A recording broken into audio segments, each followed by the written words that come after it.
তো hi guys, পোনপ্ৰথমতে মোৰ YouTube চেনেললৈ আপোনালোকক স্বাগতম জনাইছোঁ।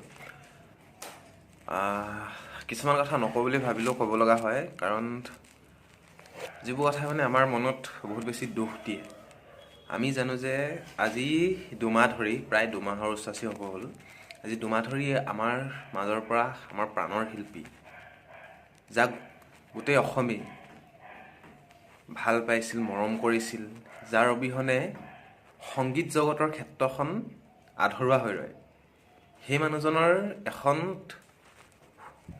চিনেমা, তেখেতৰ এখন চিনেমা বুলি ক'ব নোৱাৰি, আচলতে তেখেতৰ সেইখন আছিল সপোনৰ এখন সপোনৰ প্ৰজেক্ট আছিল তেখেতৰ, ৰৈ ৰৈ বিনালে। তো কি হৈছে, কেইদিনমানৰ পৰা দেখি আছোঁ যে কিছু লোকে চিনেমাখন হল ৰেকৰ্ডিং কৰি ইউটিউবত এৰি আছে। কাৰণ সেইটো হ'ব নালাগে, কাৰণ জুবিন দাই সেইটো বিচৰা নাছিল যে চিনেমাখন যাতে কোনো পাইৰেচি নহয়। কাৰণ তেখেতে চিনেমাখন আমাৰ মাজত উপহাৰ দি গৈছে, যাতে চিনেমাখন সকলোৱে কেৱল হলত চাব পাৰে, যাতে অসমীয়া ইণ্ডাষ্ট্ৰী চিনেমাটো, অসমীয়া যিখন চিনেমা ইণ্ডাষ্ট্ৰী, সেইটো যাতে ওপৰলৈ আগবাঢ়ি যায়, যাতে বলিউড হলিউডক টক্কৰ দিব পাৰে। তো এনেকুৱা কৰিব নালাগে। মই ইয়াতে আপোনালোকৰ স্ক্ৰীণত মই এটা ইউটিউব চেনেল মই আপোনালোকক দি দিছোঁ। আপোনালোকে যিমান পাৰে সেই চেনেলটো ৰিপৰ্ট মাৰক, কাৰণ পাৰ্ট হিচাপে চেনেলটোত হল ৰেকৰ্ডিংখিনি দি থকা আছে। মানে সি কি কৰিছে, ফোনটোত হল ৰেকৰ্ডিং কৰিছে আৰু গোটেই চিনেমাখিনি তাত গোটেই ক্লিপকেইটা সি হল পাৰ্টকৈ দি আছে।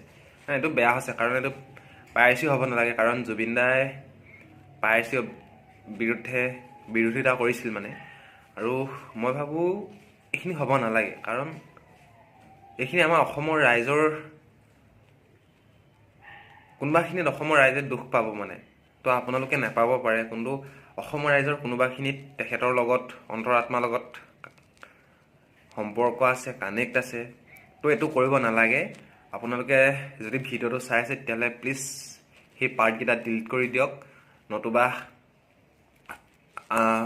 ৰাইজৰ ওচৰত ক্ষমা বিচাৰি, নহ'লে আমাৰ ৰাইজে আপোনালোকৰ ওপৰত কিবা একশ্যন লোৱা হ'ব।